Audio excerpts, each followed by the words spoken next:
Greetings everyone, and welcome to this week's edition of the Weekly Challenges Guide. And for those who are new to this series, or those that need a real refresher, weekly challenges are a set of 5 races that go live Thursday night, Friday morning, depending on your region. These usually consist of 4 races that can already be found in the game and may need to be unlocked depending on your progression, while the 5th one, the special event, usually takes the form of a mission challenge, a time trial, or a one-make race itself. So, let's get into what this week has on offer. Kicking things off is the European Sunday Cup 400. This is a 3-lap race around Watkins, Glen short course. This will require a road car from the following countries here. And here's some of the examples of cars you will encounter in this race. A lot of front-wheel drive, if you'll take note. Then it's probably a good idea. So, thinking of that, I'm going to use the Peugeot 205 here, and I'm going to demonstrate how to get around this track. So, as we come out of the final corner here, onto the front straightaway here, gonna be going around full blast down here, and this is going to be a downhill for turn 1. And thankfully these cars, braking and downshifting to 3rd gear, usually just fine. Use as much of this curve as possible to turn the car all the way out over there. And then we go through the S's, and you want to use the curves here as well to turn the car as much as you can, especially because it sets you up right for this uphill section to the back straight. Then you want to do a full on over there. And you want to keep all the way to the left side here, and you'll set yourself up for the bus stop here. And depending on how you get on this corner, you can make up a lot of time. So I want to brake right at the 300 mark. 4th gear usually works here in these kind of cars, and you can just pretty much hit these curves all the way. You'll be fine.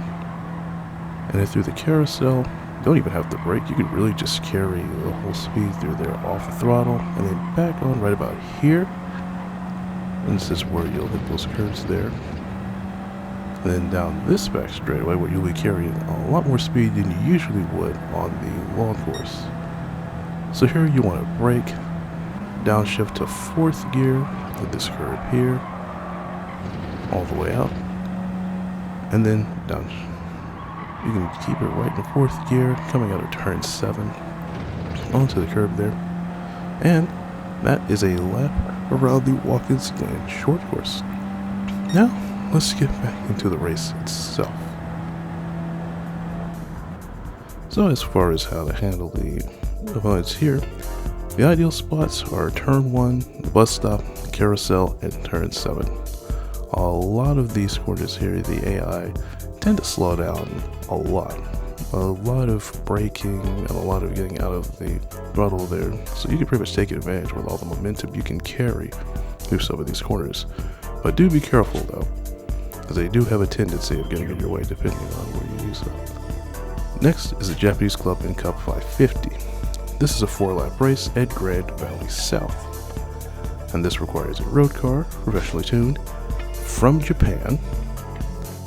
And you can see some of the examples of the cars required. So for this, I'm going to change to my Toyota GR 86 Cup build here.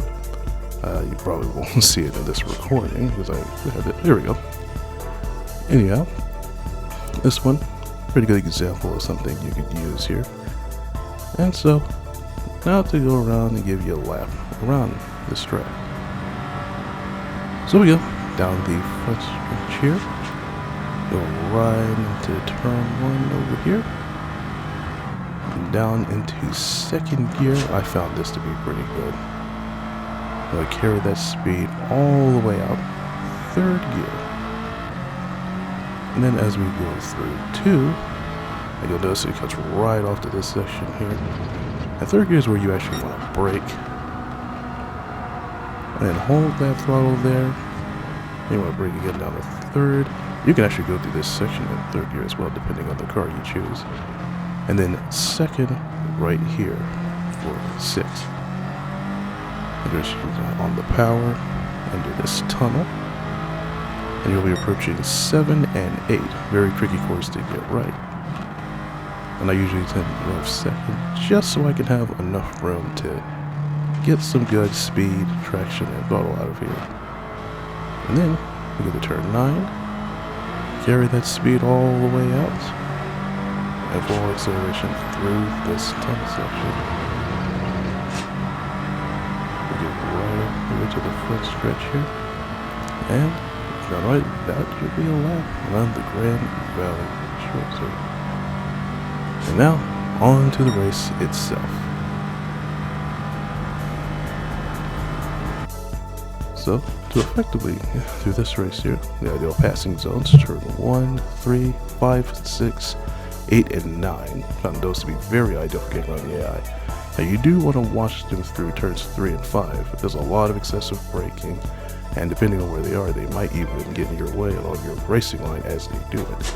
So keep that in mind. Next, the World Touring Car 600.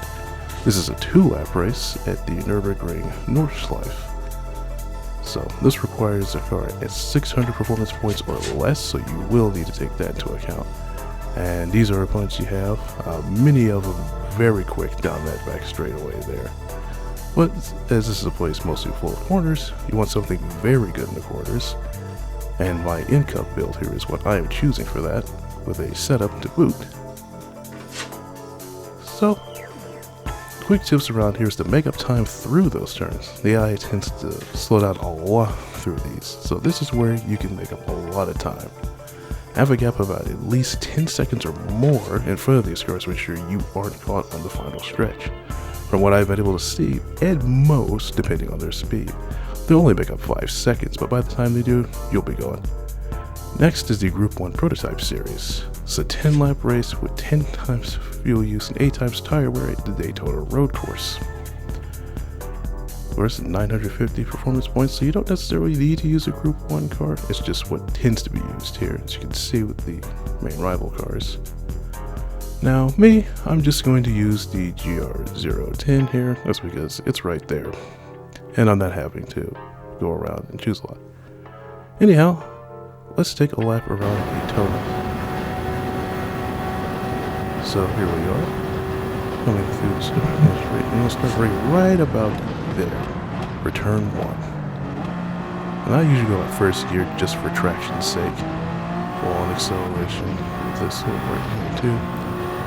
And then we come up to the International Horseshoe. Again, first gear I prefer purely for traction. We come right out of that corner, accelerate through here, and we come across the dog leg at full speed here. And we break right about where that road exits into the West Horseshoe. We want to accelerate right about here, under that corner. And then we turn 6, second gear, fully accelerate right on out. And through NASCAR 1 and 2 we go. So you'll be getting a lot of speed there.